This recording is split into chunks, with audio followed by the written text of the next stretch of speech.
இப்பதான் என்டர்டைன்மெண்ட் நிறைய இடம் இருக்குது. நான் சின்ன பிள்ளை இருக்கும்போது ஸ்கூல் போகும்போது என்னது நமக்கு என்டர்டைன்மெண்ட் வேற இடமே கிடையாது.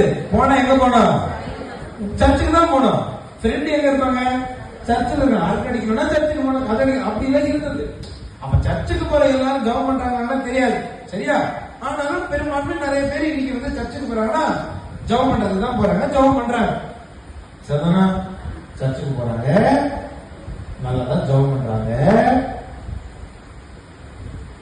அவங்க ஜெபம் பண்ற ஜெபத்துல 10 ஜெபம் நடந்துரும், ஒரு 4 ஜெபம் நடக்காது.